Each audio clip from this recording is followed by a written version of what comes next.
went and buy a big red rooster. When the chickens see the rooster, they suddenly gone mad. He could see them chasing him round and round the yard. Boy, you could see the rooster running, 16 sexy chickens chasing him round and round the corner. You could see the rooster running, 16 sexy.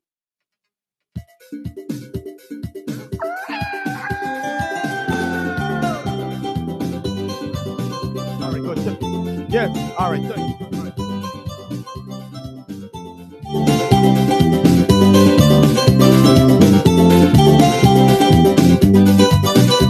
Well, there was a man with 16 chickens and all refused to lay.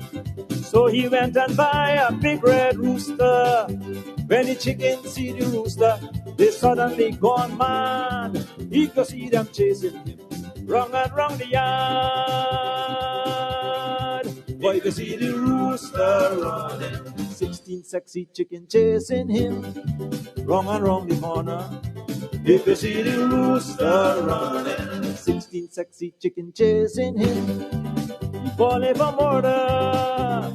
Run, Mr. Rooster. Pokioko. Run, Mr. Rooster. Pokioko. Run, Mr. Rooster. Pokioko. Run, Mr. Rooster. Pokioko.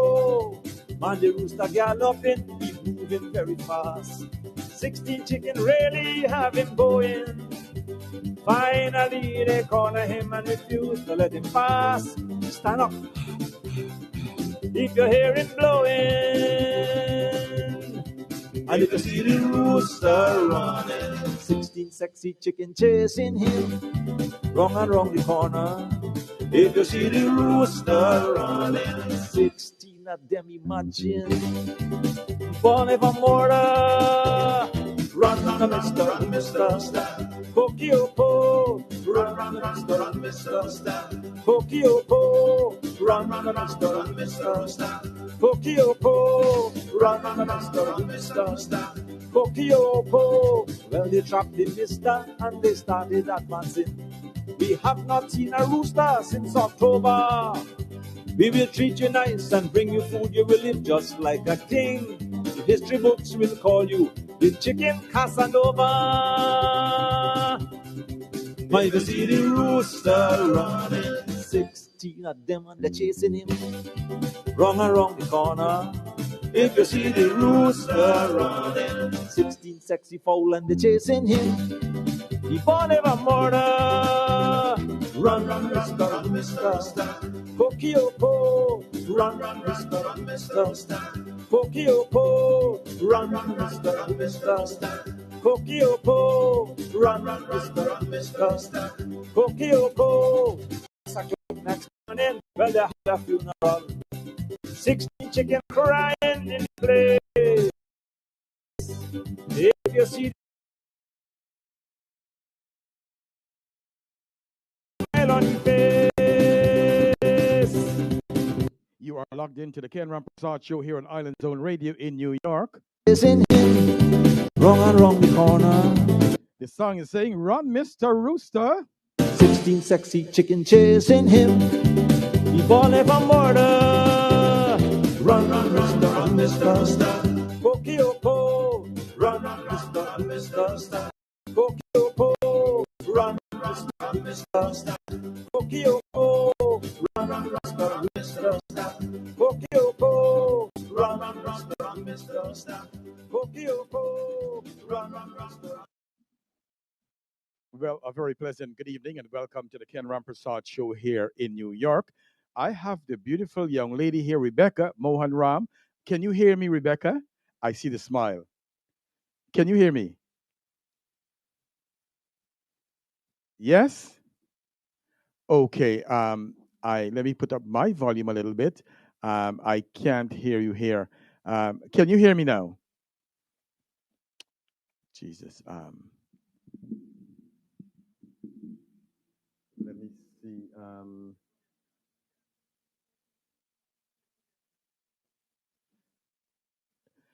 Again, good afternoon, ladies and gentlemen. I'm trying to, so that this young lady can hear me. I think she is hearing me, but I'm not hearing her um, in here in New York. Let me see. My volume is up. Um, let me see if we can get this thing going on. Um, let me play another song in the meantime that we are trying to hear. Uh, did you unmute yourself, Rebecca? If you can unmute yourself.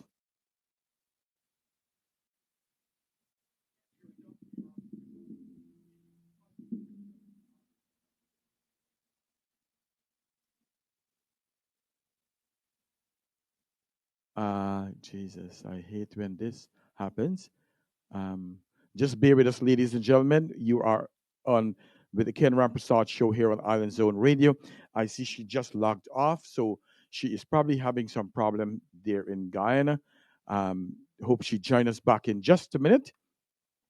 Um, we hate when these things happen, but it's Guyana, so anything goes there.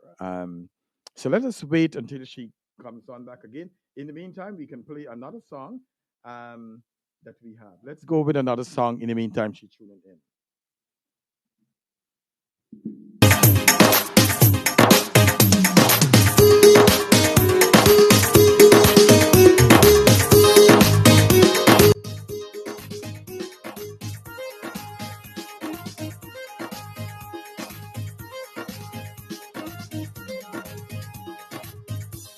कसम से कसम से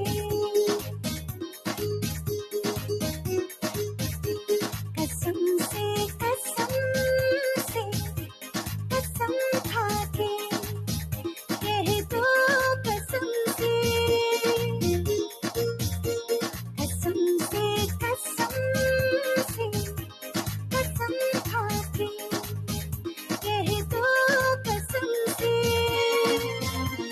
कभी अपना रूपों के अपने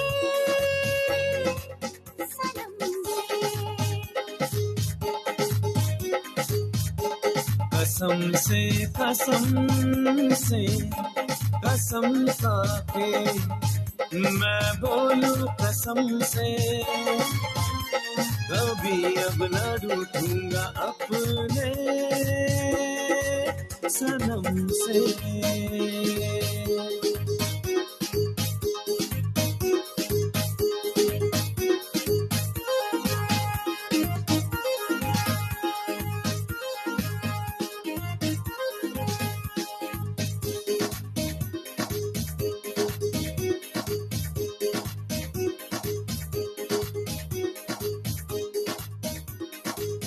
ऐसे कैसे भला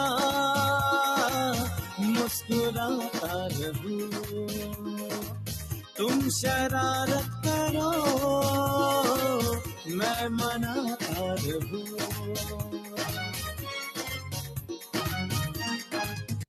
Let's try again and see if we're gonna get Rebecca. Can you say something? Let's see if we can hear you. If not, I'll go live on my phone.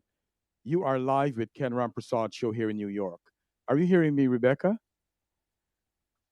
Good evening, sir. Can you hear me? Yes, I can hear you now. We are ready to rock and roll, ladies and gentlemen. Rebecca can hear me now, and I can hear her. Ladies and gentlemen, welcome to the Ken Rampersad show here on Island Zone Radio. Yes, she's a pretty girl from Guyana, from homelessness to University of Guyana. This young woman, she did wonders for her own self, and I'm so proud of Rebecca. When I heard her story, I had to get her on the Ken Rampersad show because one of the things that I like with the Ken Rampersad show, we want to inspire young people.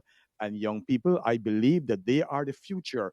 And so Rebecca is the future for Guyana, especially with the oil. I expect her to do great things. Rebecca Mohan Ram is 21 years old. Hail, I said, all the way from Guyana, was once homeless, and she graduated from the University of Guyana with a bachelor's degree in international relations. And one thing I admire about her, she says that anything is possible with hard work and with God.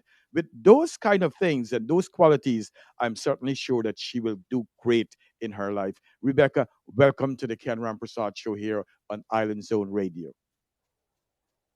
Thank you, Go ahead. Mr. Rampersad, for having me. Thank you so much. I Oh, feel welcome. You are welcome. So, let's talk a little bit. And I want to say thank you very much for the first time I asked you. You said yes, you're gonna come on. I'm always worried about my Guyanese counterpart. Are they gonna be shy? Are they gonna be worried or whatever it is? But it is glad to see you on. Let's talk about a little bit about you. You're growing up in Guyana. Okay, well, you can tell me what you like to know, and I'll be able to answer to my So, best. okay, so which part of Guyana are you from? I'm from the East Coast. Where I used to live was in Happy Acres, and Right, currently right. I am living in Haslington, East Coast Demerara. So it's on that part of in that part of Guyana. That's where I'm from, in Region 4. Region 4, beautiful. Um, the other thing is that I want to talk to me a little bit about mom and dad. With how is mom and dad? Well, my parents, they have tried their best to give me everything since I came into Yes, this world, right, and I thank God for them for bringing me where I am today because I couldn't have done it on my own. And they are, well, I would, you know how people would say their parents are their world, they are their everything, and I right, know at times we would take our family and our loved ones for granted, when right, we, face the challenges of life, but they're the ones that was there with me from growing up. I really admire the fact that they give me what, many children couldn't get, as in a sound education, and right. they put me, well, my siblings and myself before their self in order they show love in many different ways. And that's what's important. When we give our Yeah. children love, it's important. They could be as sound and as great as you are. But talk a bit about your mom. What's your relationship with mommy? I know Guyana sometimes, mommy and the daughter, they don't have that great relationship. How is mom with you? Well, I don't want to sound biased here, but my I'm closer with my mom than my father. Uh-huh. So everybody know that the mother and daughter relationship is more together, more closer. Yes. But with me and my mom, I would say we have a good relationship. I inherit a lot of traits from her. Oh, For really? example, my singing. I could sing. I I hear you could don't mean sing. We gonna talk about your singing just now. I don't want to toot my own horn, but Right. I can sing, and that's one of the qualities I got from my mom. She's one of my mentor, my main drive. Right. So Right.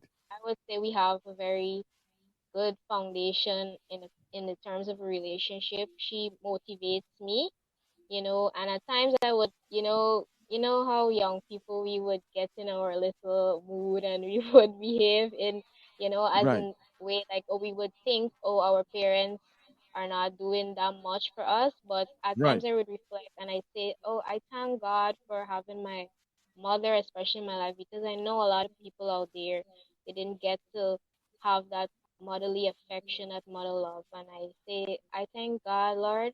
I thank you for my mom and for keeping her and for allow giving her that hard strength that she keep this family, and she's very hardworking, and I hope to Oh. aspire to be like her, as very hardworking as her one day. That's a beautiful thing. It's good to hear that about mom, especially in our beloved Guyana. A lot of times, in Guyana, our parents don't, for young girls, they don't want their girls to go to school. They want to groom them actually to be like a housewife. Did you Yeah. ever encounter that kind of problem with mommy? She's saying, listen, you went to high school. No, I'm not going to let you go to school. Was she was the one who I said, listen, you need to take your education? Yes, because she didn't had that, and my mother, she always let us know. She from growing up from small, since I was okay, I could think back in primary school. My mother, she would help me. She would always be behind me. And at a certain age in youth's life, you would wanna watch TV and play, and Right. be that kind of young student. And while I was in that state, my mother would always be behind me. She would say, "Pick up your book, pick up your book." You know the Guyanese term, "Go and pick up Yes, your yes, book," right? yes. So my mother was that main drive. She would always tell us, "Pick up your book, it's gonna pay off one day." You know, study, Oh, study, study. And while at the same time, yes, you're gonna have your time to play, but at the yeah, same time, you must be balanced. So I've never had that encounter with my mother telling me, okay, education is not, you need to be focus on the domestic aspect in life in right, terms of being a housewife only. She right. always instilled in us and instilled in me that education is a good thing to have. It's something that would take you far. and and that's the good advice. That's what I tell my children, to take their education. I know that you had but talk a little bit about that, daddy. We want to know about that too. And one of the thing I want to say, which it doesn't matter, but your dad is Indian and your mom is she's Douglas or Afro American Guyanese. No, she's mixed. She mix. She's All right, mixed. Yeah, she's just double, you a could big say. girl too. uh, oh, that is true, but it's okay.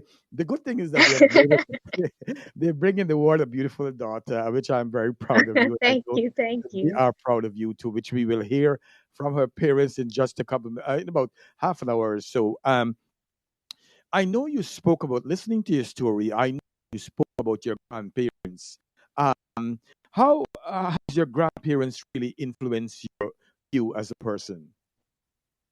Well, where when I after the situation happened and where I'm living now, and when before the COVID hit and we would have night classes at Hmm. UG, Right. my grandmother, which is my father's mother, she would, because of the distance where I was living between where I'm living now and UG, Hmm. the time I would come home, it would be way too late because majority of my classes were in the evening, and at least by you could average 9 o'clock, classes Hmm. would over. And you know how Guyanese transportation isn't, it's not reliable. Well, you could say you could rely on, having to take a bus to go home. You don't know what it will be like. You can't predict, this transportation situation in Guyana.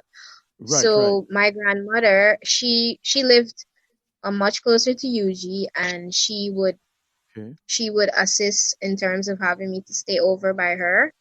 Hmm.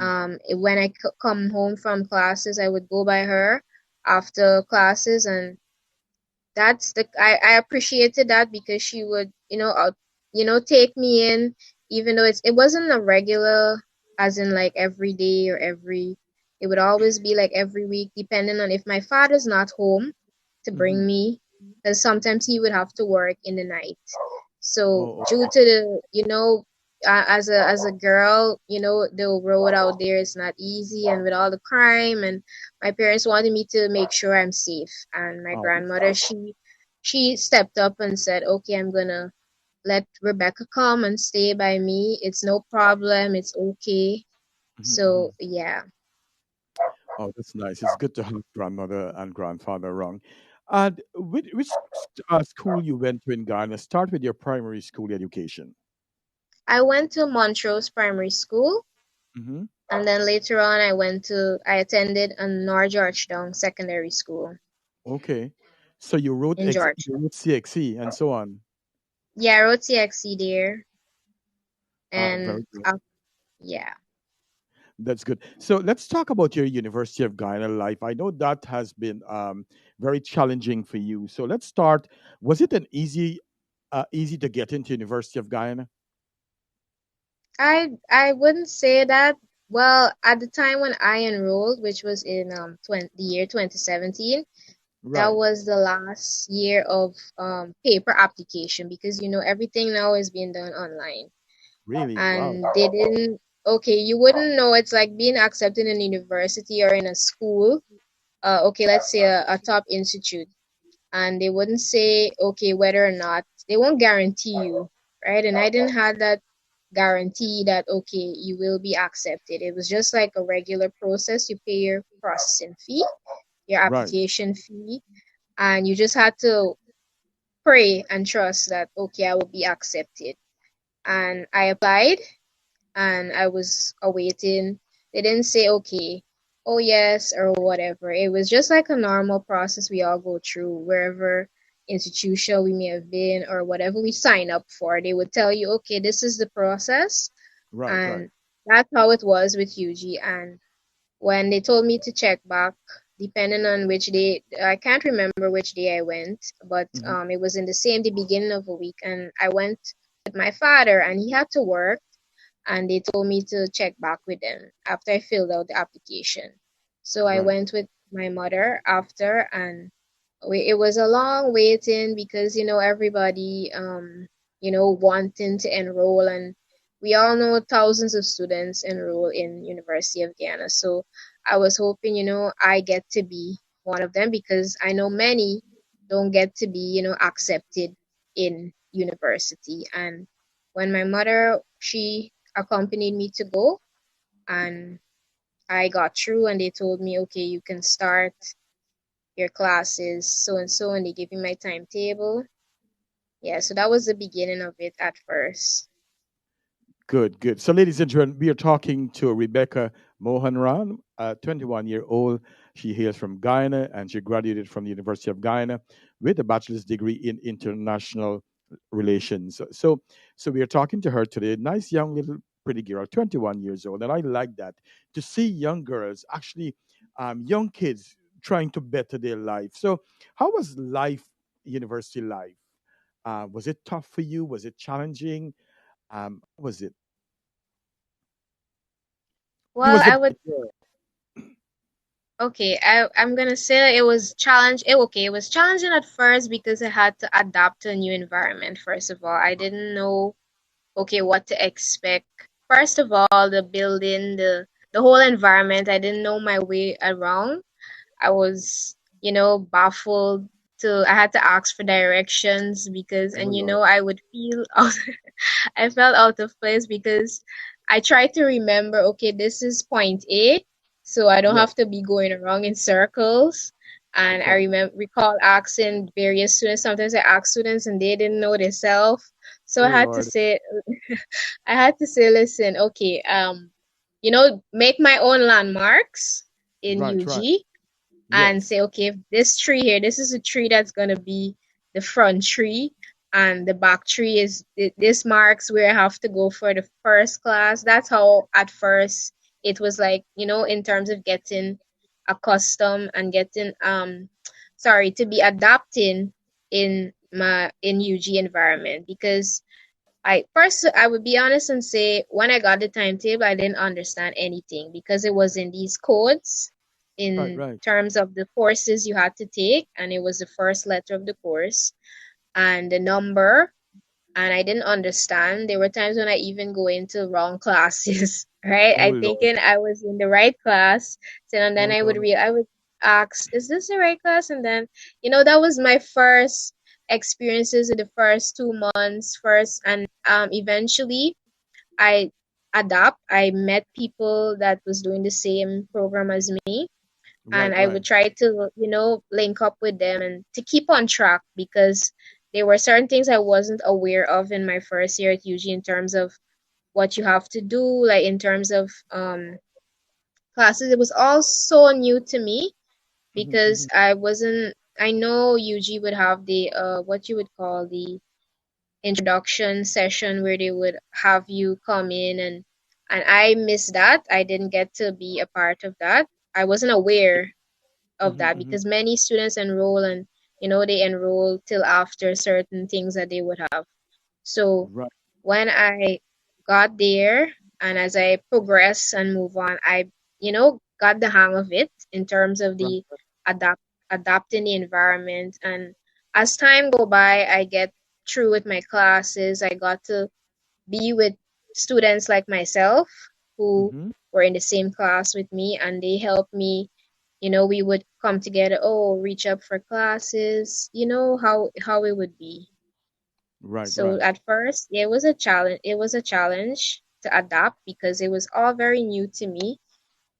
But eventually, as time progressed, I adapted. Good. Good for you. I heard that you learned that you wanted to become a doctor. And you changed your mind. Is that true? Yes, I did. At How come? first, well, it's well, I okay, I'm gonna put it in a nutshell. Right, right, At at first, well, my mother was reminding me that I wanted to well, from what I remember growing up from when I was small, I right, would see people. My sole initial well mission is actually like I like to help people.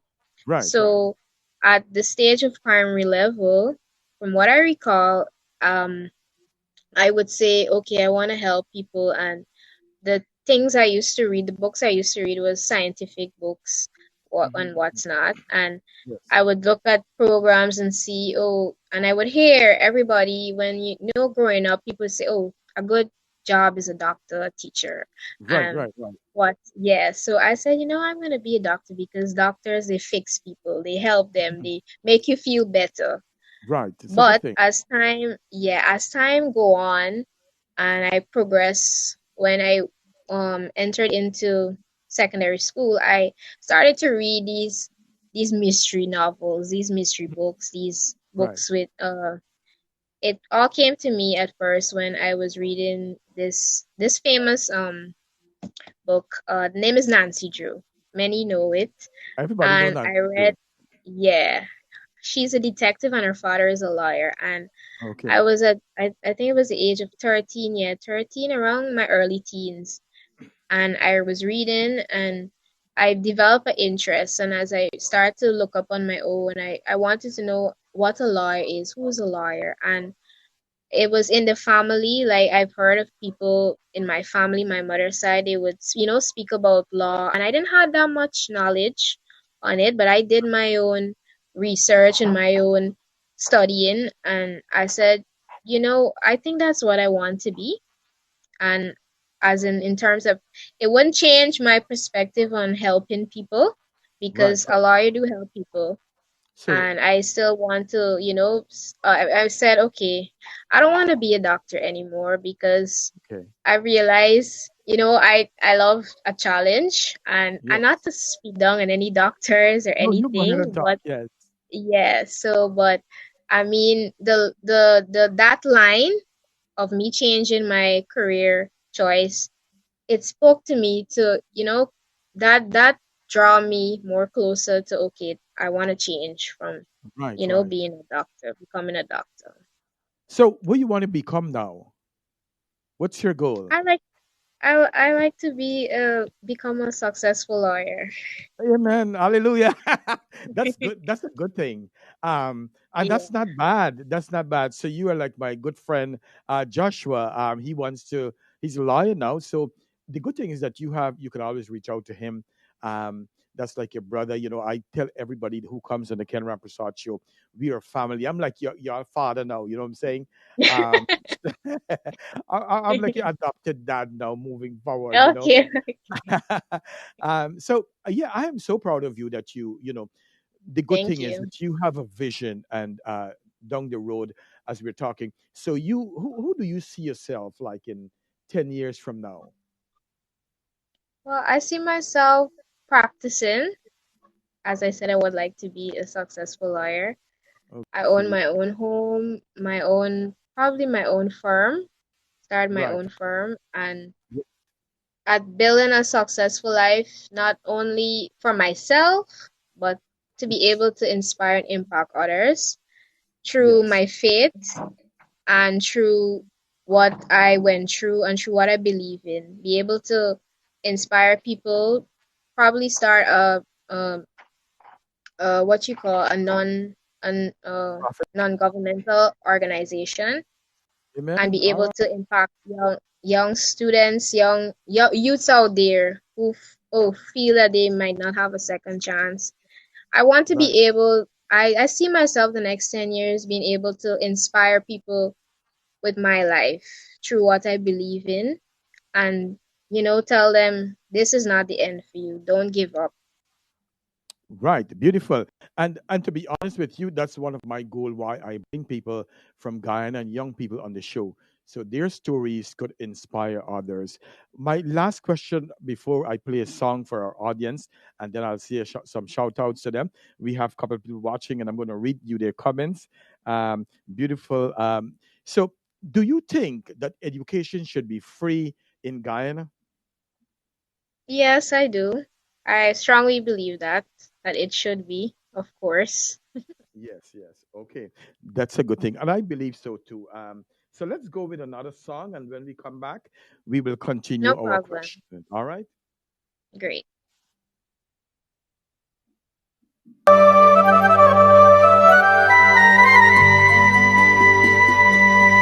सपनों में देखा जिसको वो रूप सामने आया, जिसे दुआओं में मांगा था, आज से को पाया। पूरे हुए सब अरमां, सच हो गया फसाना।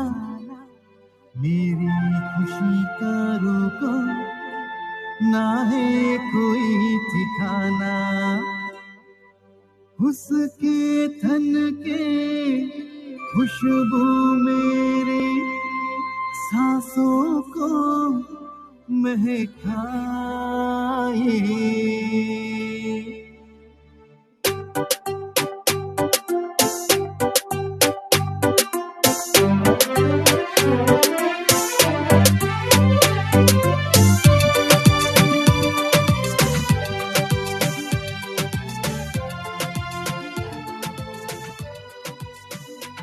एक चंचल शोक हसीना मेरे सपनों में आए। एक चंचल शोक हसीना मेरे सपनों में आए। मुझे एक झलक दिखला के वो मेरे दिल का चैन चुराए। मेरे दिल का चैन चुराए।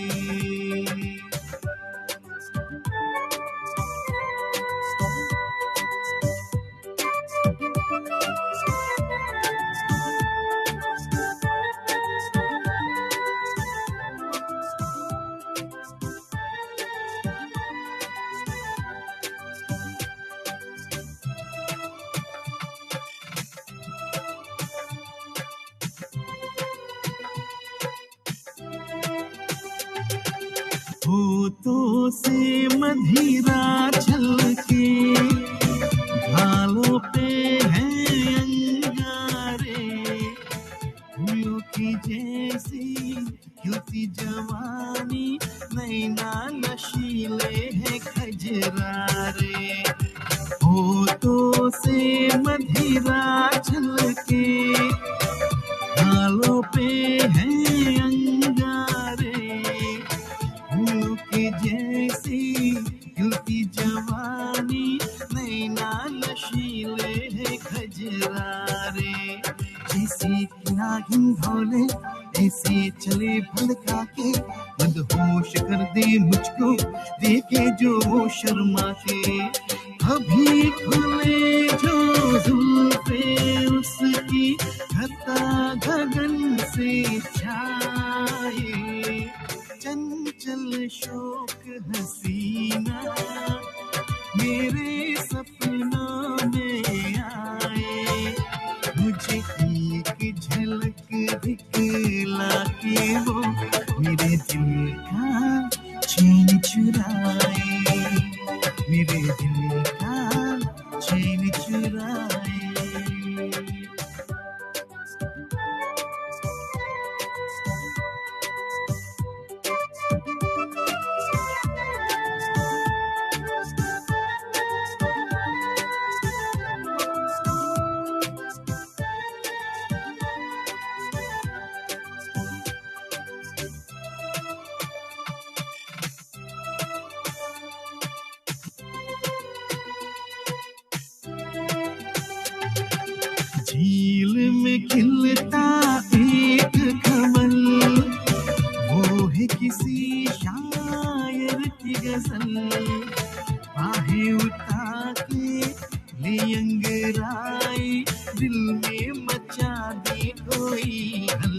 चंचल झील में खिलता एक कमल वो है किसी शायर की गजल आहे उठा के ले अंगड़ाई दिल में मचा दे कोई हलचल दुनिया की वो शहजादी चेहरा ही भोला भाला देखा ही जब से उसको मैं हो गया मतवाला यही दुआएं मांगो हर पल वो मुझको मिल जाए चंचल शौक हसीना मेरे सपनों में आए मुझे एक झलक दिखला के वो मेरे दिल का चैन चुराए मेरे दिल का चैन चुराए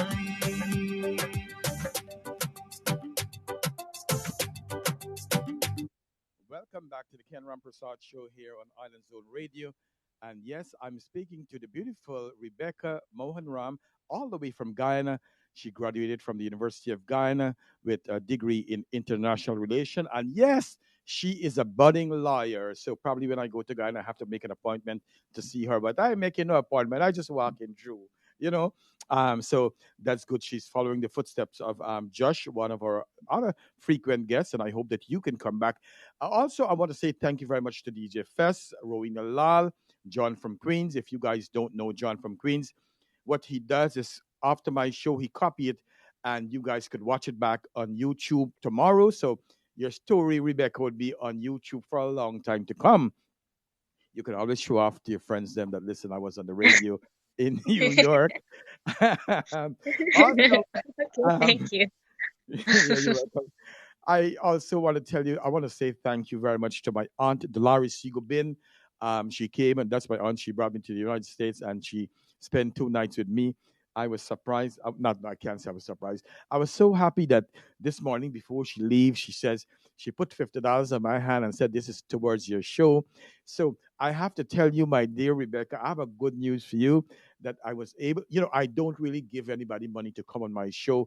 I just want to inspire for them to inspire our viewers. But I'm lucky to tell you that tomorrow morning you can go to one of the places. I'm going to send you all the information, and you will get $100 for your Thank you interview so today. much. And Thank you so much too. yeah, no problem. And I hope that it could help you anyway. And and my show, I know that we will keep in contact from now till eternity. But anytime you go through a hard time with your school and so on, I want to be there for you. And you haven't come on this show because of a mistake. God does wonderful works, and we're gonna talk about God and how He have come into your life and the role that He has played. I want to know who has been more supportive to you in your journey of school. You could talk. Let's not talk about mommy. We know mommy and daddy was there for you. In terms of friends, who was there? Well, okay. Can you hear me? You can hear me, Yeah, right? yeah, I could hear you. Okay, Yes. good. Okay, well, I when I started university, I didn't had my older friends from high school.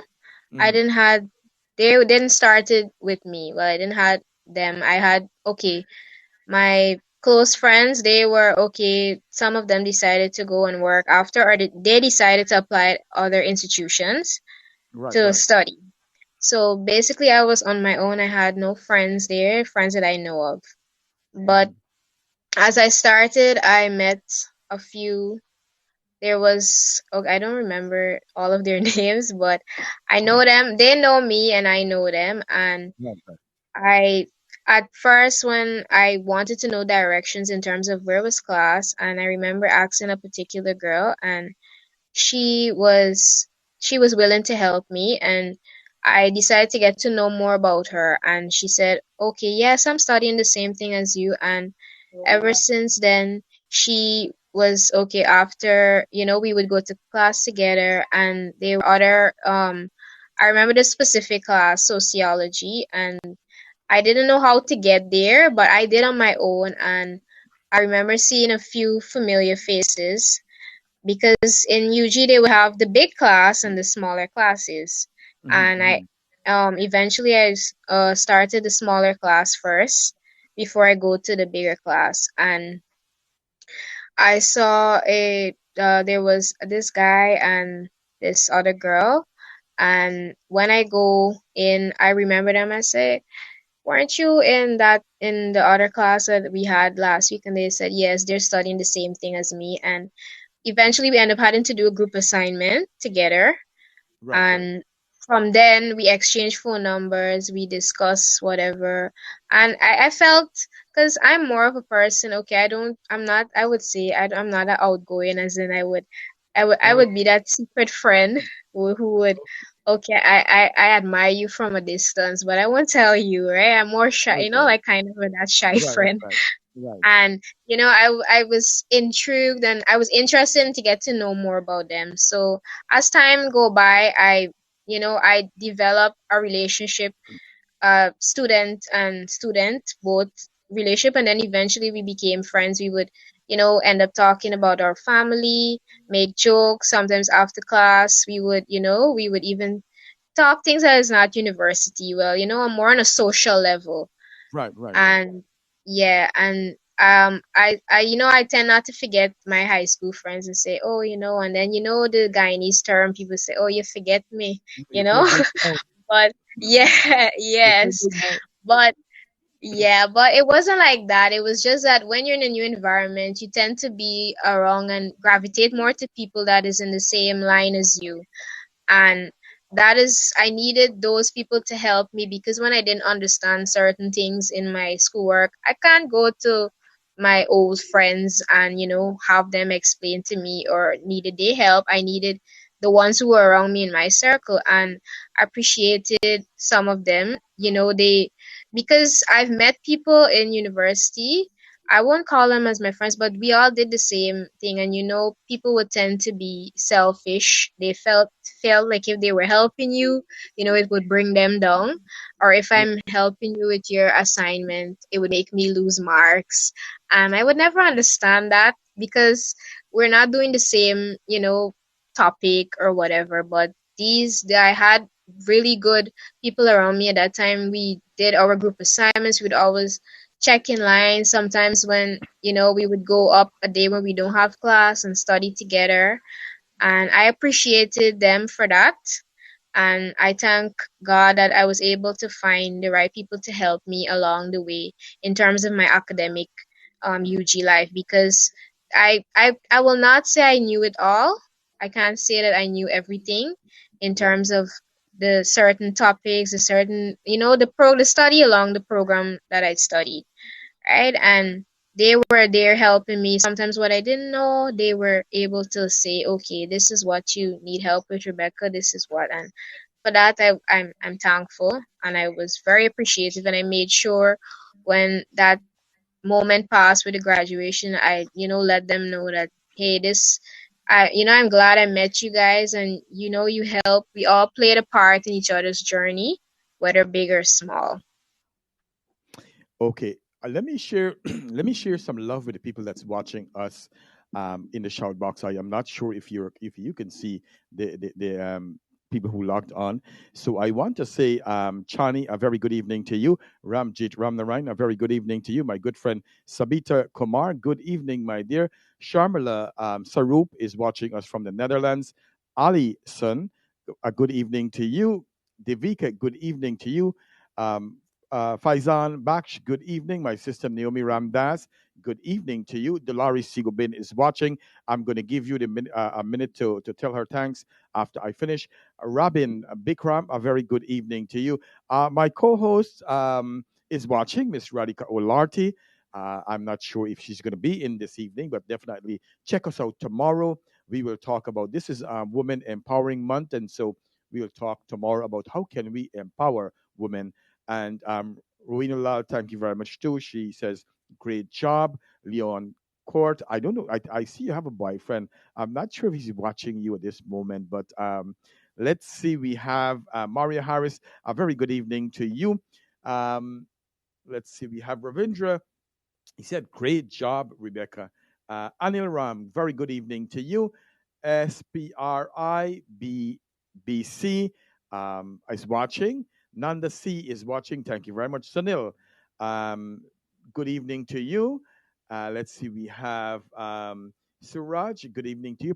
Priya Prasad is watching all the way from Guyana. Anderson is watching. Sharmila Rampersaud, good evening to you. Hardat Ram is watching from Canada. Babita Prasad, a very good evening to you.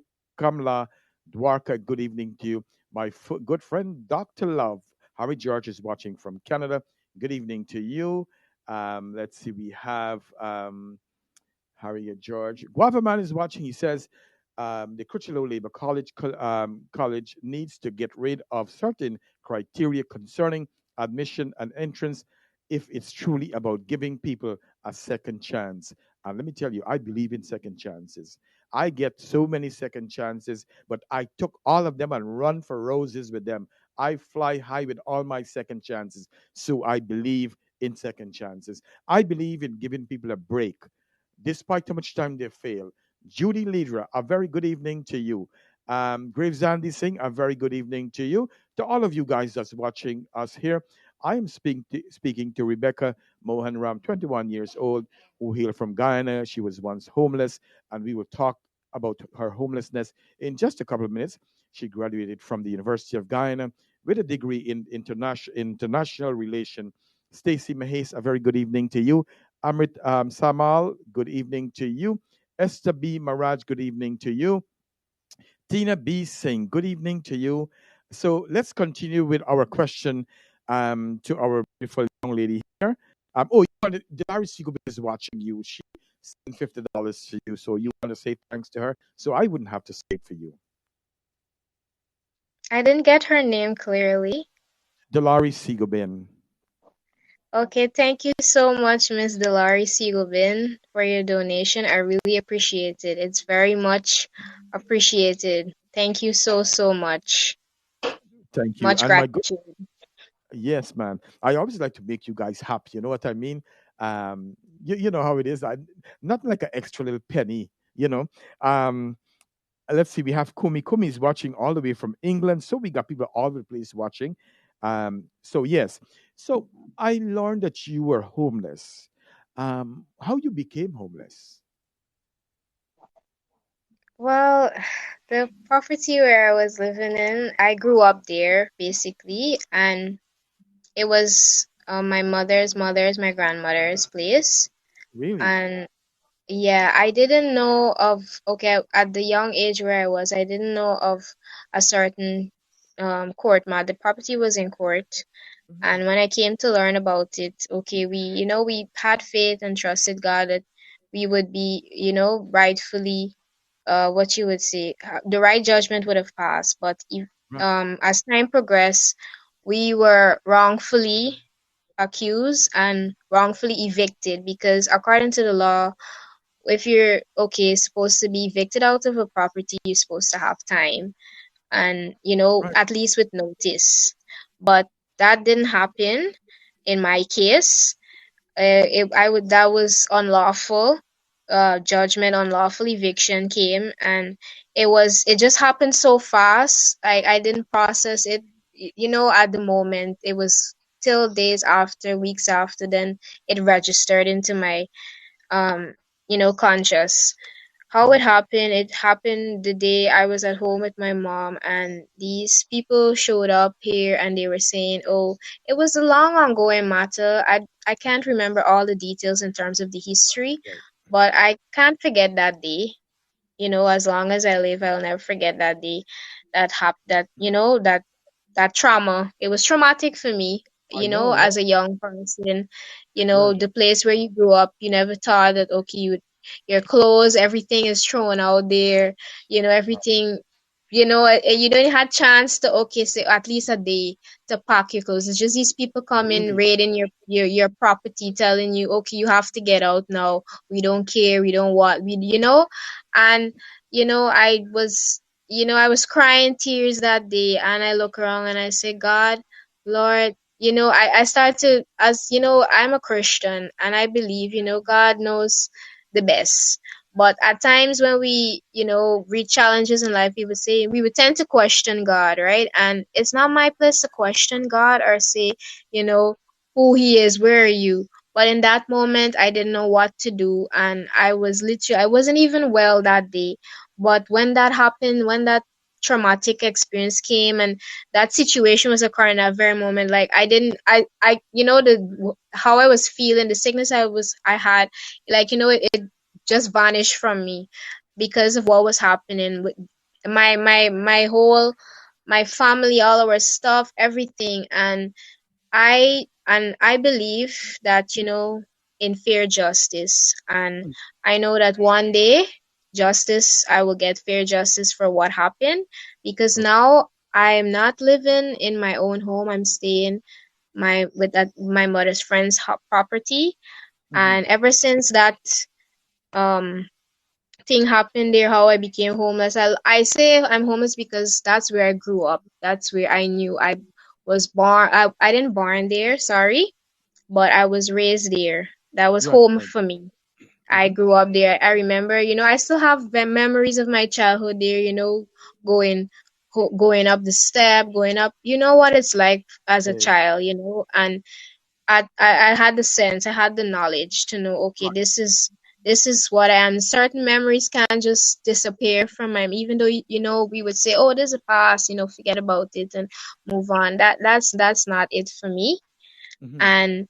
And not only I was affected, but my entire family. My smallest sister, she was five, 4 or 5 years old, if I remember correctly, at that age. And to see her and everybody else, it broke my heart. And it pushed me into the stage of, trying. I wanted to curl up in a ball and just, I said, I can't believe this is happening, because even if it was to happen like that, you know is that the thing? It didn't happen the right way.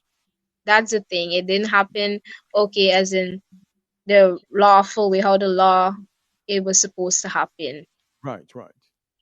You know, listening to you there, I want to talk about all of that, but I want to ask you, and I will go there with you in just a minute, in terms of who helped you out, who rescued you guys. Well, my mother, her friend, one of her friends, we that day when all of our stuff was thrown out, they came and they saw what happened, and they said, okay, we're gonna take you guys in, sorry. You guys can stay till you find a place. And where they were living, it was a great distance from where my home was at that time. And it was in Vigilance on the East Coast here. And Mm-hmm. they said, and there, where their house was, and still is right now, it wasn't a whole house. The upper flat they were living in, but the bottom they had church. They Wow. were, yeah, they had their church. And you know how it was, the bottom flat was the church, and the other side they had the Sunday school area, the children area. And it wasn't a big room, and we had so many stuff. And they came and they said, okay, you guys gonna stay. And I recall that night we couldn't go there because all of our stuff was everywhere. And they decided to come and say, okay, you guys gonna stay. But I went to my grandmother's with my sister, and we were there sitting pondering, what to do next. Where Mm-hmm. will we go? Because where my grandmother was living, she couldn't have taken us all in because it was a very much small space. Mm-hmm. And at that time, eventually my parents came while we were staying there, and they said, oh, we have a place here. We're gonna stay here by my mother's friend, Mm-hmm. her and her husband. They took us in, and they said, you guys are gonna stay there till you find a place, to build, sorry, to get somewhere to live in the meantime. So we stayed there for a good couple months. And I appreciate that they took us in, instead of us being on the streets, because all of our things were basically on the road. And it was until time like now, I mean, it's 7 o'clock here in Guyana. A Mm-hmm. time like now, all our stuff was on the roadside in front of our the house where we was, because after they threw us out, they told us we can't go in. They they changed the lock, all sort of stuff. Right, right. And yeah, so we were there on the road, pondering, thinking, and we had so many stuff. And my mother's friend, she came, and her husband came. Sorry, he had a canter because he does construction work, and he had his workers, and they helped load some of our stuff to go and carry. And I remember asking, even when during the time I was wondering before we even dreamt of them or even thinking about them coming. I was remember asking my mother, crying and telling her, where will we go, where will we stay? And I'm grateful, that still we end up, it may not have been the best place, but I'm still grateful that they took us in for that time there. Um, I know that you said that you were ashamed and embarrassed. I mean, a lot of people, we don't want to see our things pelt out on the road and getting put out on all these kind of things. Um, you said, did your friends really know that you were homeless too? Did people know?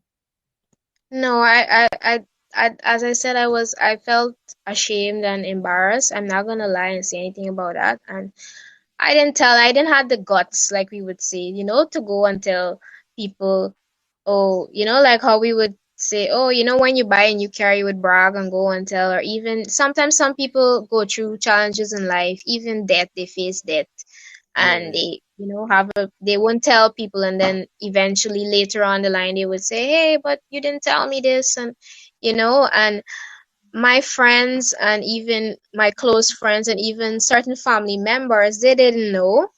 We didn't right. call up and tell anybody, because some people, sometimes you wonder what's the difference with telling people, because what can they do? And I wasn't looking for nobody to sympathize, or because I know, I have a father up in heaven, and he Amen. is the one that's gonna take care of me. So Right. I didn't tell anybody. And when my story came out last Monday, people were messaging me and telling me, "Oh, I could have never tell. You didn't show it in your face. You didn't express it the way how you behaved and act. I could have never guessed that." So I didn't tell my friends. Eventually, later on, as I had to tell because when I had to miss class, there were times when we were trying to, what do I say, adapt to where we were then when we were staying at my mom's friend's house.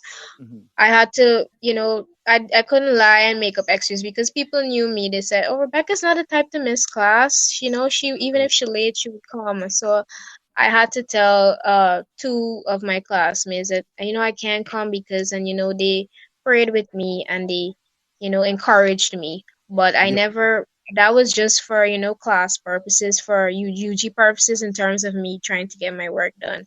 So I had to let them know, this is, I couldn't hide it any longer at that time. But I didn't tell the majority who needed to know at that time knew. So Right. yeah. So, Rebecca, let me ask you a question. Do you think that being homeless in the past has helped you anyway to make you a better person? Yes, I would say it have, because it pushed me to, realize that, sometimes we don't see what is happening in front of us, in terms of, okay, in life, thinking back, I said, if I would have appreciated, certain things, in terms of, oh, sometimes we think, okay, well, where we are is not the best place. Right. But then when you move from where you are, and you've been, being like, okay, for example, we said the mountain and the valley. When you're Yep. on in the mountain, you say, oh, this is too high, and you're not appreciated where you are. But then you get, you know, demoted down to the valley, and then you say, oh, I should have really appreciated when I was on the mountain.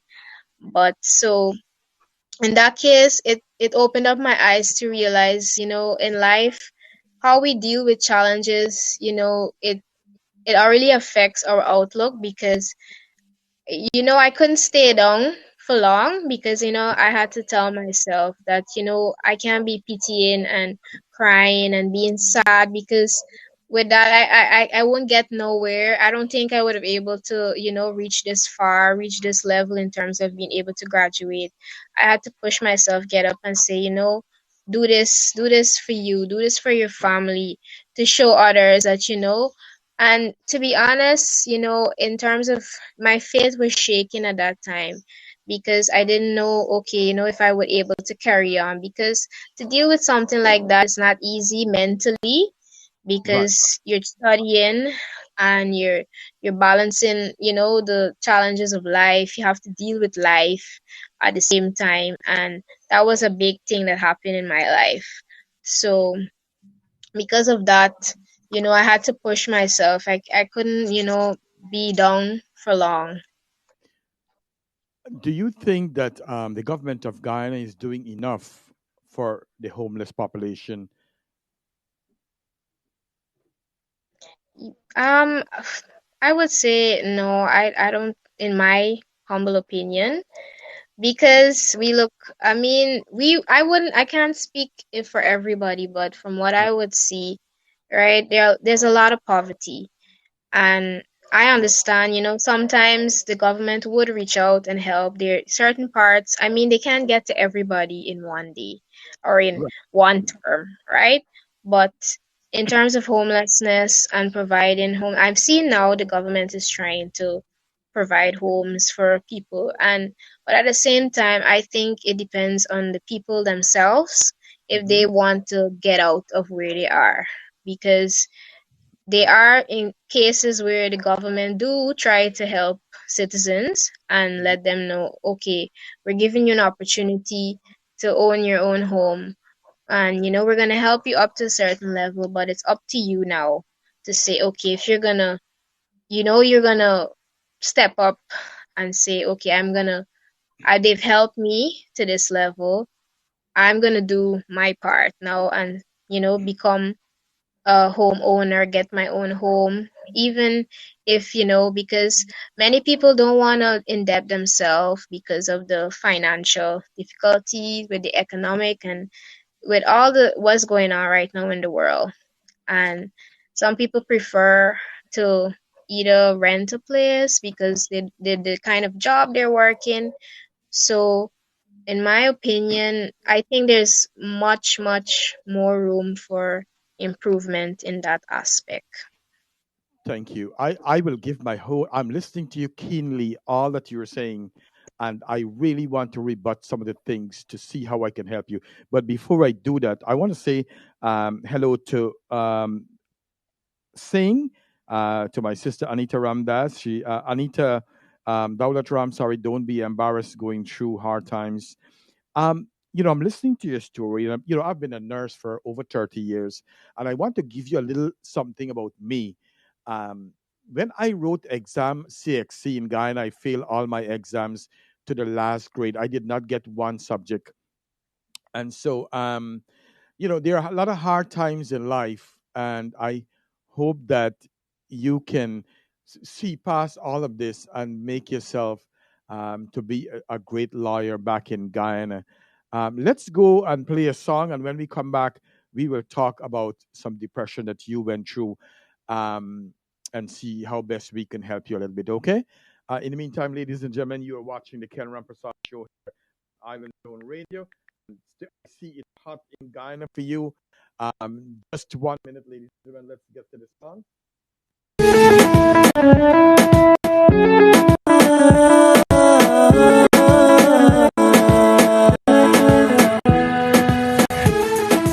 Toasted back,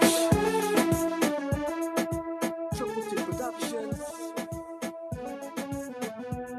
From the first time I saw you, girl, I knew you'd be the one for me. Now look how we've come so far. Next to you is where I want to be. Girl, you know that my love is true. I'll do do anything for you. Now all I need you to do is say that you love me too. Baby, you know this is true. I'll do anything for you. Now all I need you to do is say that you love me too.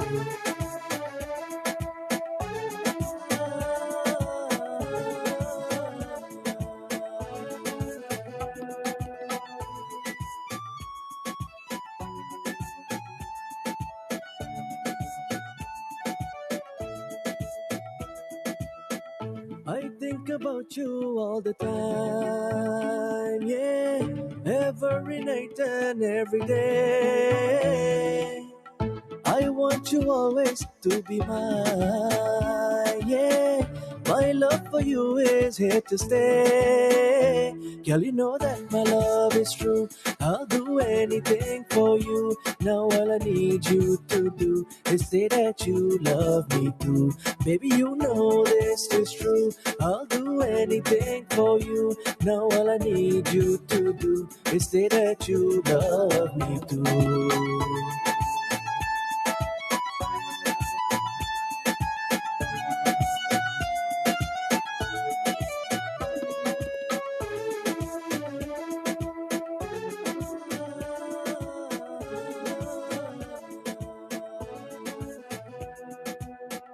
I need you always by my side, yeah. Please don't ever break my heart. You are my joy and you're my pride, yeah. Promise me we will never part. Girl, you know that my love is true. I'll do anything for you. Now all I need you to do is say that you love me too. Baby, you know this is true. I'll do anything for you. Now all I need you to do is say that you love me too.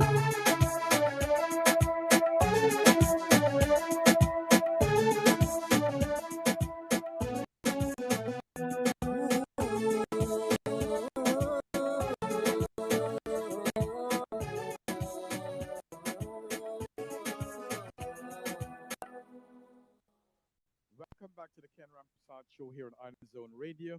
And yes, we are speaking to Rebecca Mohan Ram, 21 years old, who hails from Guyana. And she was once homeless, and now she's a graduate from the University of Guyana with a bachelor's degree in international relation. And I know that she's a young, aspiring, wants to be an attorney, which I wish you all the very best and hope that you become a good one and advocate, especially for those people in Ghana. What I wanted to tell you is that all the things that are happening to you now is just helping you, and it's going to help you to be a great soul, a great leader, and a great advocate for those who don't have a voice. So don't get too disappointed. Also read that you were depressed. Uh, how have you pulled through with all of this? As a young girl, you shouldn't be going through these things anyway. Yeah, I would say there's nothing more than Jesus Christ because he helped me. I mean, there's only up to a level that, human beings could do, right? In terms of offer encouragement and a word of prayer, at that point in time. But when you're by yourself, when Right. you're alone, when I'm alone, I would cry. There were nights when I cry myself to sleep, and it's like a memory keep replaying in your brain, and it was like that for me. And I tried to and depression comes in many forms in terms of as like many that didn't know what happened to me, I had to go out there and still show a smile on my face, and you know let them know that everything is okay. When everybody asks you, you good, and you have to say yeah, but deep down inside, you want to say, "Ugh, no, I just lost my home, my childhood place where I went." And how I dealt with that, I would pray, and I would as the saying says, sometimes your words, you don't have to say words to God. He would hear from your tears. Your tears are just enough. And I remember crying out to him and say, God, Lord, why? I would question, and not a day ever since that happened that night. And like I would, be silent. I didn't want to eat. I couldn't really eat, because where I was, it wasn't, my home. And I started not to eat, skip meals. I couldn't stomach food. Like if I eat food, it like it's no taste, even my favorite food. And but how I dealt with that, how I pulled through prayers. I prayed myself out, and I mean, I had my parents there. They were there encouraging me too. I mean, aside from them, it would, personally, I would, say, God, only you could help me overcome this. You could put strength in my body, in my Hmm. soul, because I know the future is much brighter. It's not what is happening now. This is not my final destination. So All I would right. encourage myself, tell myself, try to dust myself off of this feeling, because it was just a feeling, it's just a phase, like we all would go through our moments in life, and it's up to you. You have to tell yourself if you're gonna stay in that, or if you're gonna pick yourself off and said, I need to keep my eyes on the prize, like we would say, and Right, right. head for greatness. Yeah, and also I want to tell you, I'm a psych nurse too, and I work in addiction, and depression is not a life sentence, and you don't have to suffer in silence. I want to tell you, you're a young girl. I know so many people. Did a lot of things to damage themselves because of depression. And I want to tell you, from I know you're young, 21 years old, you're very smart and articulate, but I also want to tell you that if there's any time that you need any help, don't suffer in silence. You can reach out to your parents, you can reach out to friends. Also, you got a new lifeline here now in New York, and that's me. You can text me anytime. But Great. I Thank don't. you. Thank you. Yeah, we are no strangers no more. I'm your adopted father in New York, and so always reach out to me, okay? Um, Okay, great. Thank you, Mr. yeah, Ken. you are welcome because I would hate for something to wrong with you. Like I said, I want you to, and I'm just saying this. I know that you are smart and intelligent, but I also want you to know that there's life after a lot of problems. Like I went through a lot of problems, and that's why That's I am a true. star today. So I Yeah. know that. Yeah, man, I'm a star. Nobody tell me nothing. You Like I are told you, you. I I fail love the all. confidence. Yeah, I fail all my exams. Like I told you, I came to America. I didn't have nowhere sometimes to stay in New York. I didn't have food to eat, but that made me the kind of guy that I am today. And I want to let you know that you can do the same. You continue to That's fly high. true. You spoke about religion. What has religion done to you guys? And I'm so glad that parents can bring religion into their children's life to give them hope. What has religion done to you?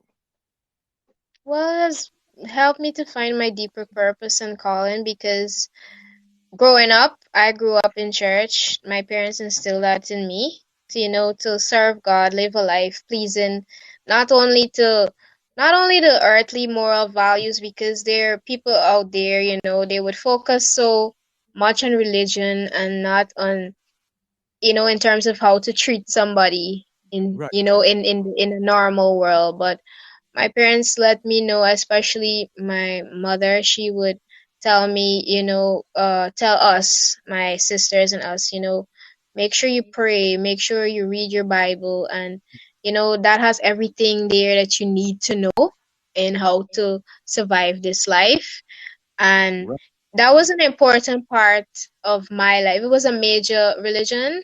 Well, it was very important for me. It was something, okay, I couldn't depart from it, because it was instilled in me from a very young age. So as I grow, it became a part of me, something that, I can't just throw away or forget about it. Right.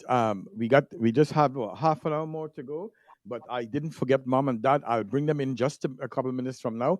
Who was Uh, Miss Paulette Paul? I Miss Paulette Paul, well, she was the previous public relations officer. Yes. When I first started UG, she was the then public relations officer, and she was Okay, so there is this thing when I first started UG, I didn't know because, at first year student, they had this thing called Talent Splash. So Uh-huh. I saw it, and those who knew that I could sing, they said, Reggie, you should join. And, I was kind of doubting myself because they had auditions and before the actual event.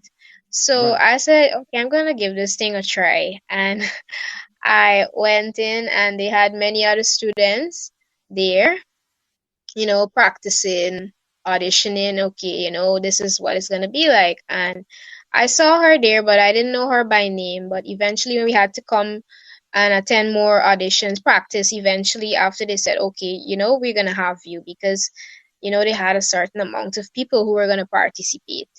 And they said, okay, they're gonna have me be a part.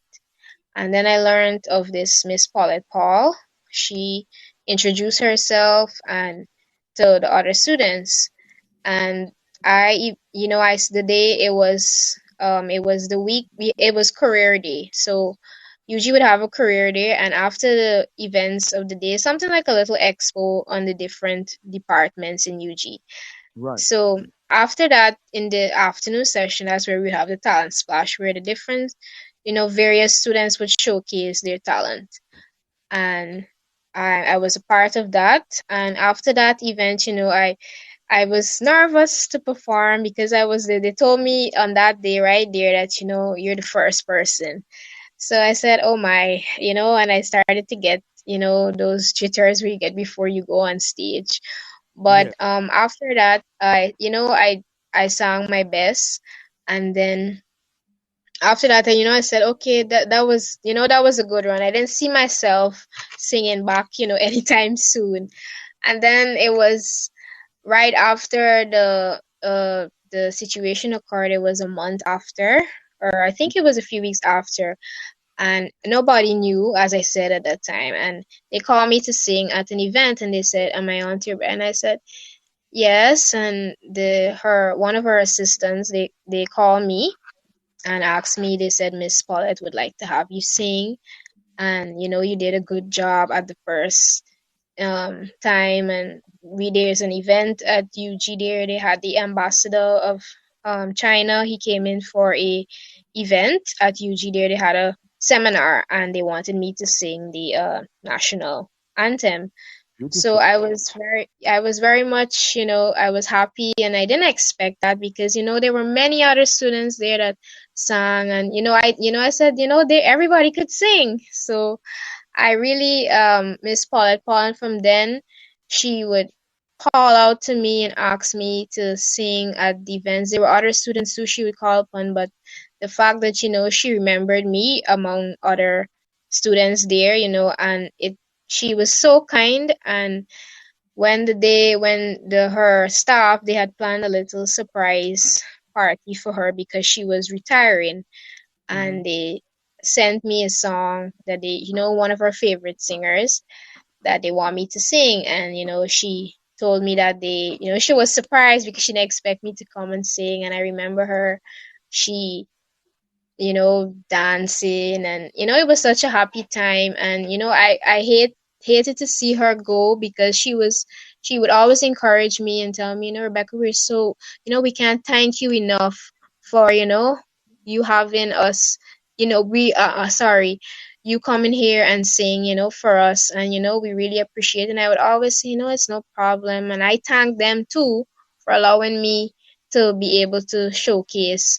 And when I heard of her passing, I was very much saddened by it because it was, I didn't expect that to happen because she was always a kind soul, a good spirited person. She was very much, as others would say, her staff, one of her staff that I knew, she would always, reach out to me. She would say, oh, Miss Paulette was like a mother to, Oh, many people. She would, she had that motherly effect in terms of, she would touch you, hug you, and say, no, you have talent. You're so great. You're gonna do great.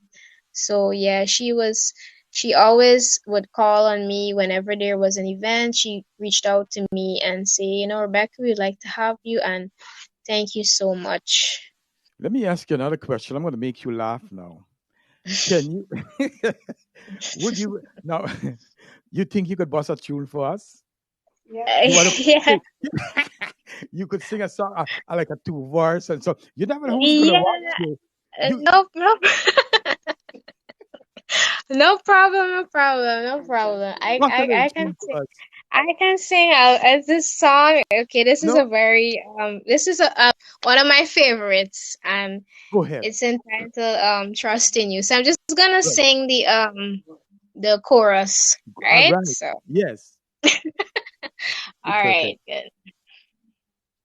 When you don't move the mountains, I'm needing you to move.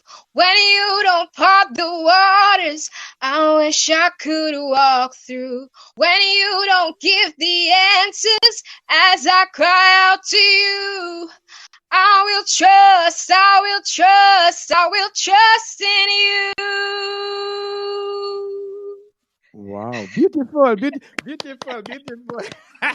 You Thank did it. you. I love it. I love it. Thank Uh, you. Thank you. uh, Thank you you so much. you got so much going on for you. You're beautiful. You're talented. You're educated. What's next? I mean, come on. I hope somebody get to see this tape.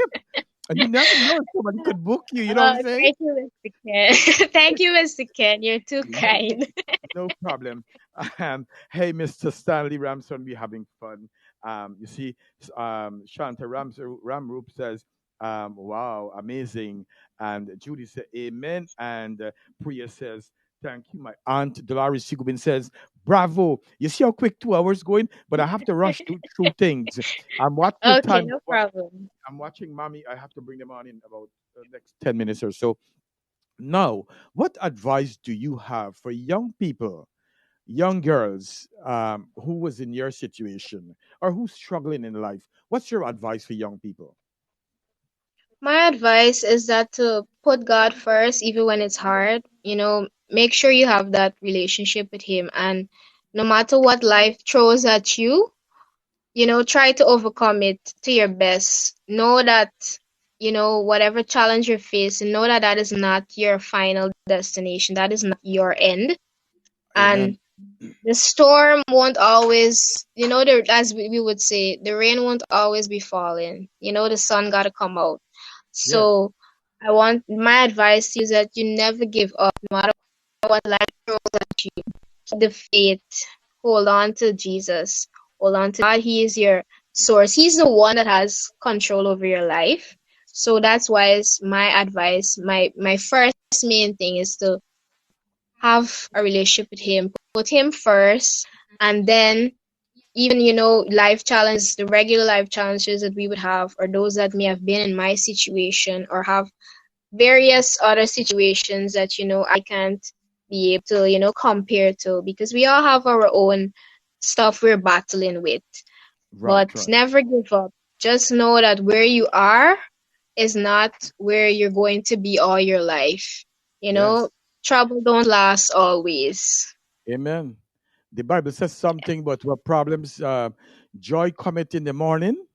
You might Yeah, cry. weeping may endure through the night, but joy cometh in the morning. So, Yes. as as Bob Marley song too, we know that every little thing is gonna be all right. Don't All worry right. about Yes, it. yes.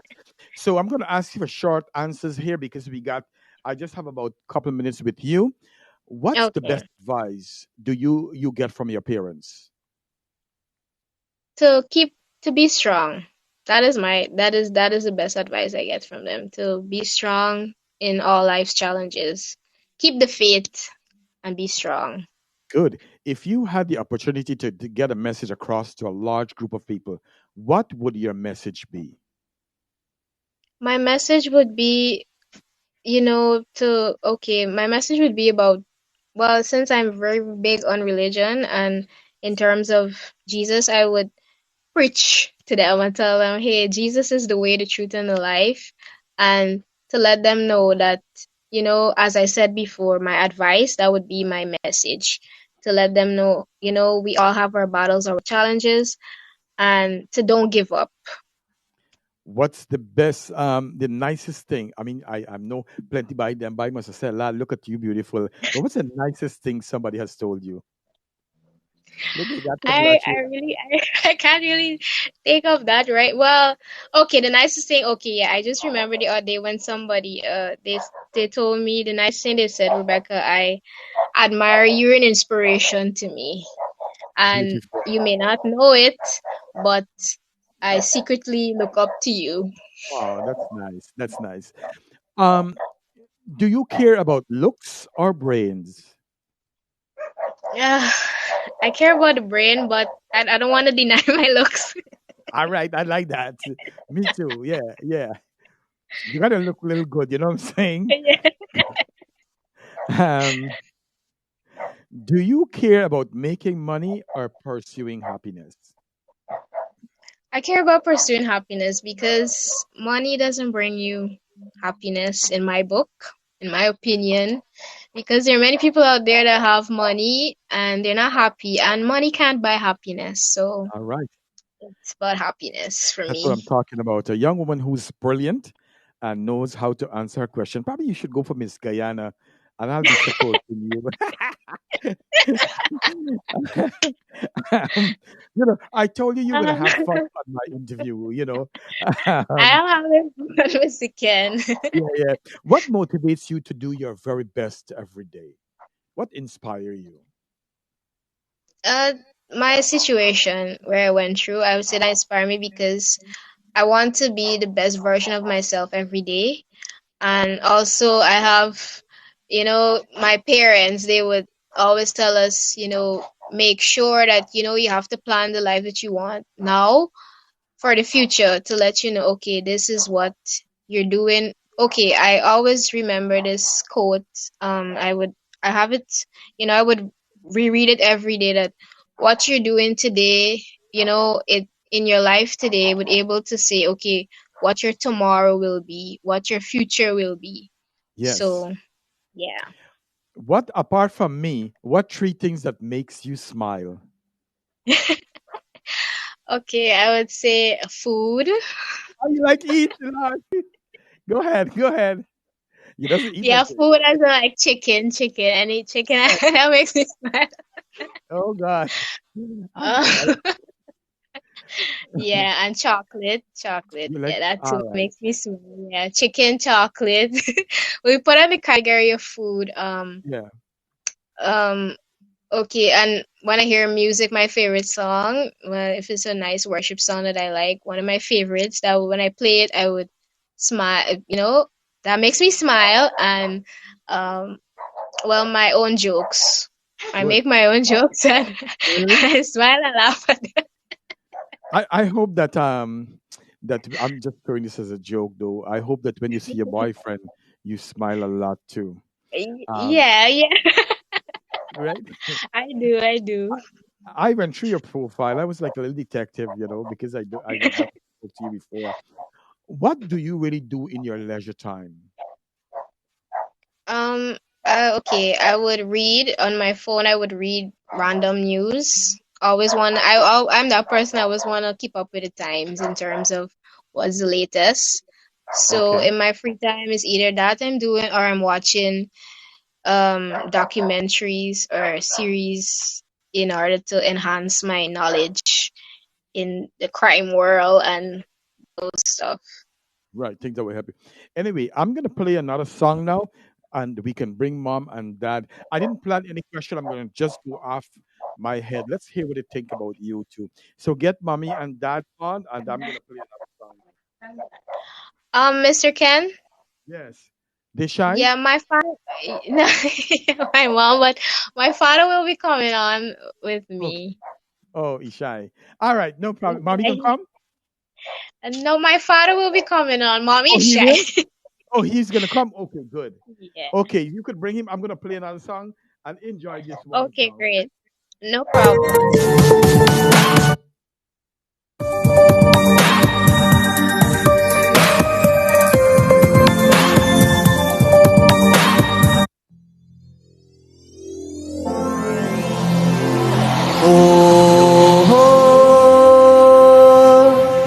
Na na na na na na na na na not again.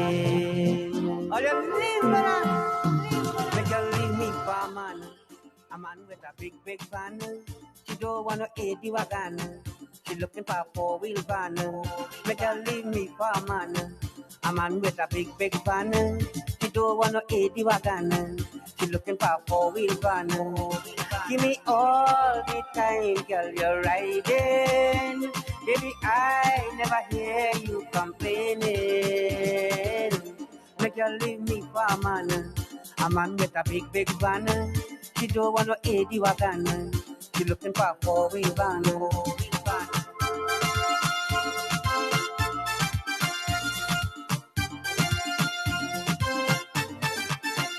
Girl, before we get the AD wagon, it was only P2 transportation. Kimmy, girl, I thought you were going strong, but I never know, baby, your eyes so long. Oh, oh, na na na na na na na na na, not again. Make her leave me for a man with a big, big van. She don't want to eat the wagon. She looking for a four-wheel van. Give me all I could hear today, you're saying. Me sit hard and me trunk for Baracklane. Make her leave me for a man with a big, big van. She don't want to eat the wagon. She looking for a four-wheel van.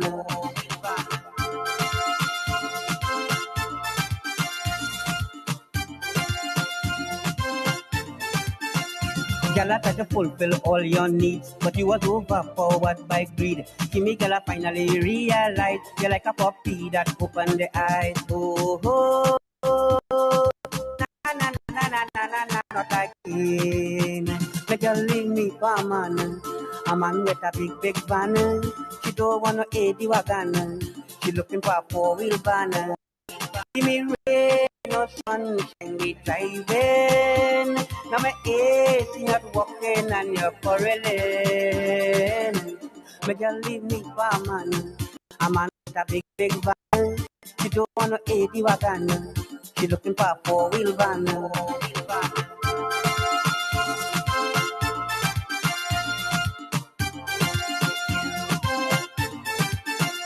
Girl, you really bring tears to my eyes. Cannot believe you's a bag of lie. When you say you're going by the doctor, I see you on the beach in Balandra. Oh, oh, na na na na na na na na na, not again. Make you leave me for a man with a big, big van. She don't want to eat the wagon. She looking for a four-wheel van. Make you leave me for a man with a big, big van.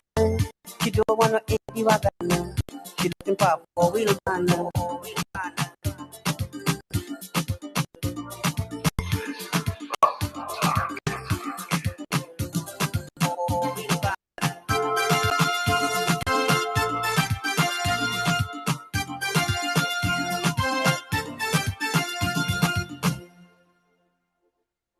Welcome back to the Ken Rampersaud show here on Island Zone Radio. And I got to tell you, I'm speaking to a very brilliant, articulate young lady, Rebecca Mohan Ram. She's 21 years old, who hailed from Guyana, and she was once homeless, like I said.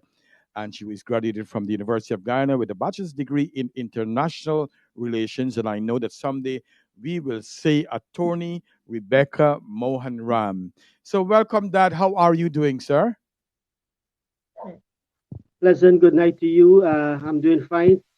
Good night to you as well as the viewers and listeners. Oh, thank you very much. Thank you. Well, it's a pleasure to have you on because, you have done such a fantastic job raising such a beautiful young lady. She's articulate, like I said, brilliant, and she has a good head. She had a good head on her shoulders. So you have done something great. What advice you have for parents actually to raise good children as your daughter? All right. Nelson Mandela says the great education is the greatest weapon that we could use to change the world. Right. He also says that unless the citizens been educated, the country cannot be developed. My take on this to parents is to give their child the best education they can at what level they can. We know education is not cheap.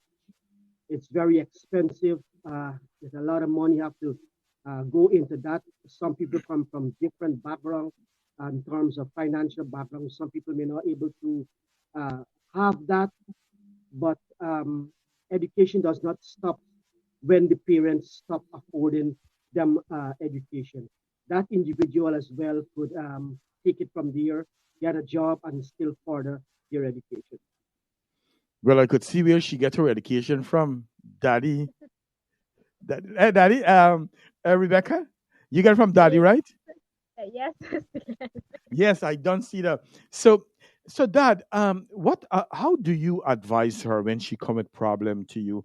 In Guyana, sometimes as parents, as fathers, sorry, they get, they want to shut their children down. How do you proceed when she come to you with problem? Like say, Dad, I don't know what to do. How you advise her? Well, I'm a strict father. Oh, really? Yes, I'll let her know that I'm spending a lot on her, and she cannot afford to uh, let it go by that easily. She have to make use of the opportunity, the sacrifices that I'm making.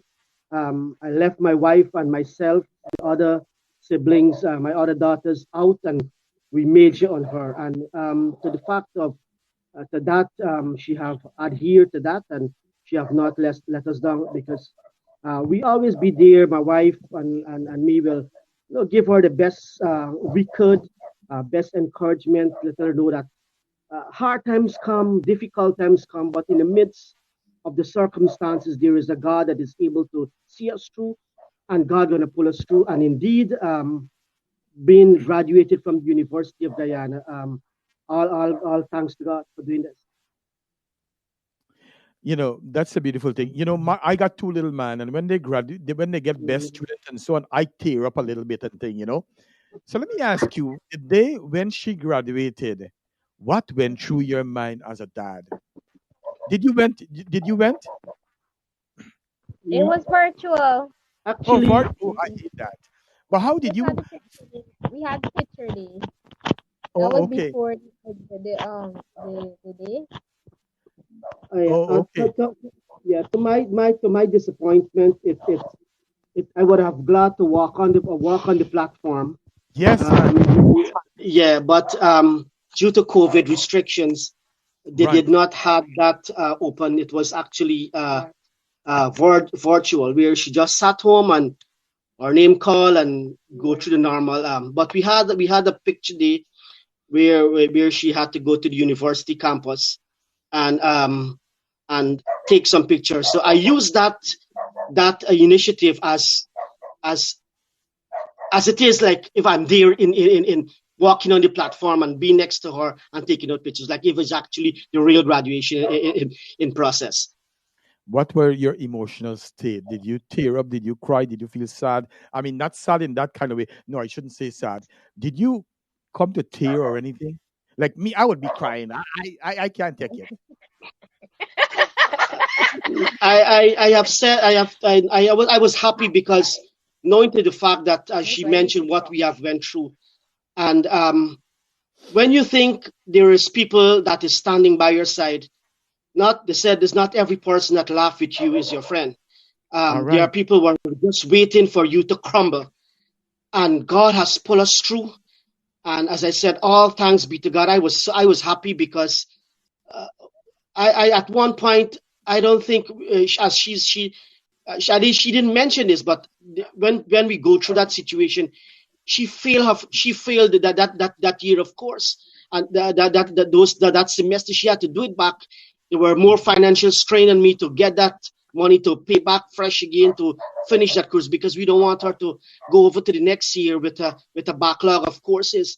At the end of the day, it was joyful for me. Was so happy that at the end the task was accomplished, and I was very happy with that, along with my wife and as well as the other daughters as well. Amen. I got to tell you, and I'm going to ask you, she's right there. When you and your wife go to sleep, right, and you have your pillow talk, what you and your wife talk about her? Like, well, Well, well, thank you for it, because I want to know too. I want to know too. well, we when Rebecca was a baby, the right, right. emphasis was so much on her that Oh, she most emphasis was on her, and we cherish her because she was our firstborn, and we oh cherish wow. her like we, as people will say, we don't want any fly to On land on her. her. So, yeah. And so with that we will discuss something. My wife has said, you notice Rebecca today, how she behaved. She behaved. She's nothing. She decided she's gonna go out on the road today. She didn't tell anybody anything. She just said, Right. "Mommy, I want to go out on the road." So we will have this kind of discussion Wow. and look at her behavior, look at her attitude, and see Oh, what hey, is coming out of her, and we maybe yeah. put her under the microscope because we don't want her to just go anywhere and anywhere at any time. So she's under our care at this moment. Right. Absolutely. You like me. So when this boyfriend story now, how you gonna deal with that, Papa? Well, yes, I have a gun loaded, so um, Then the police so come here. the thing that I'm getting at is that we have to raise our girl children different Yes. Yes. from boys, Yes. because it's not easy to raise girl children in this kind of environment because Yeah. of the kind of atmosphere, the kind of peer pressure that is going on. So, but the main Yes. fact that we have raised her in the church, and we Yes. have she born out of the church as at a small age. She comes out there. She have that instill of her. We instill great values, great morals. So we don't expect Rebecca to deviate from such morals. You know, I have to be very honest with you, and I'm at a far distance from you guys. I'm in New York, you in Guyana, but when I look at her story, I was very intrigued, and that's why I gravitate to her and says, "Let me interview this girl." But talking to her now, I see a different side of her. She, like I said, I like to give Jack his jacket, so to speak. And I have to tell you that you and your wife, I hope that is mommy hearing me? Yeah, Yeah, yeah. she She hear she you. she I she's hear, there. all right, I hear mommy dear. So one of the things I like to do is to give people their kudos, and I'm very impressed. I'm so glad that I brought her on today on this show, because I see that it's a beautiful girl. She's intelligent, she's articulate, and I have to give you guys some credit because I know that you guys have done such a wonderful job in raising a daughter. I will take her as my daughter anytime. I don't have any daughter, but like I tell her, Well, despite I'm far away, when I come to Guyana, all the persons I've interviewed, I will definitely come and have dinner with everybody, with all you guys, to get to know you guys. uh, I Um, guess as well. I guess as well if she comes to the US, maybe she could hook up with you as well. well, I'm it's just not a kidding. maybe. It's not maybe. Is she gonna come hook up with me? And I have my wife and my two boys, and I always like for them to meet people who can really inspire us. And also, she is a good inspiration towards me, and to know that Guyana has a lot of young people, and Guyana is in good hands because for the past couple of months, I've been talking to a lot of young people from Guyana. And Rebecca is one of them that I'm very proud of. And my show, the Ken Rampersaud Show, is really to bring people who can inspire other people who have inspired me, so that her reflection can be there for the world to see. So I know that we have to get off on the radio in a short time, but Rebecca, I want to tell you, my darling, thank you very much for coming on. I didn't tell Dad, or let talk to Dad before. I don't know why I never did that, so that you could come on with his permission, but thank you so much, Rebecca. I wish you all the very best and continue to fly high. Continue to be a source of inspiration towards the young people and to people like us. Those who don't have a voice, I know that you'll be an attorney someday and you'll be a great voice. To Dad, man, you did a fantastic job. Hats off to you guys. And to Mom, I know you're hearing me. You two did a wonderful job. And I know that sometime down the road, that I'll bring both your mom. I didn't. Mom going to come. We're going to try to talk to her and get her on next time. Um, probably we do another show with you and Dad. If Mom want to come on, how we can help our girl children and to help people. So it's not done yet, Rebecca and Dad. Our relationship has Okay, just sir. begun, so that we can able to inspire other people. And so, again, I have to say thank you very much to you guys. Rebecca, the mic is yours, and Dad, and you guys could say whatever you want to say. Well, good night again to all those who are viewing and listening to us. Appreciate you having us on this program. You could have chose somebody else, but you have chosen us tonight to be on your program, and we are very appreciative of that. And I trust that this discourse would inspire young people and inspired fathers and mothers, single parent as well, to push to the extreme to give their children the best education they could have. And I'd like to also say thank you, Mr. Ken, so much for having me here and for sharing, part of my life and what I went through to be able to inspire others and the viewers that are looking. Thank you so much for taking the time out too. Those that are viewing and those that are watching, and Mr. Ken too, for taking the time out of your busy schedule to host this show to be able to let my story be heard. Also, thank you to those that help donate the money. I really appreciate it, and it will be put to good use I and know. towards my next level of education because I'm not done here as yet. No, not at So all. the money will go towards that, and I really appreciate it, and I pray that God continue to bless you, Mr. Ken, and to bless those that helped in whatever they could to make this show a success. Thank you. This is a Thank poor man show, I say. But do me a favor, when you tomorrow morning when you get that money, right? Buy two Marby, one for mommy and one for daddy, and some pulauria and egg ball and thing, and let us sit down and enjoy it since I can enjoy it here. All right. Okay, Mr. Ken. Okay. All right. So love you Thank guys. you. Thank Yeah, you. love you guys. And we're gonna talk some other time. All right. You're gonna come back on the show some Okay, other Okay. time. Mr. Ken. All right. Great. Until then, Thank you you so guys, much. you are welcome. You see, I told you it's gonna be a Thank nice you, sir. guy, right? Yes. All right, then take it easy. But I say Yes, you I've too, been in Mr. America for a Ken. long time, but I still say Tata. Mhm. Tata. All right, bye. You Bye bye. take care. You take care. All the best. Thank you All right, so bye bye. much again. You're Bye. welcome. Bye.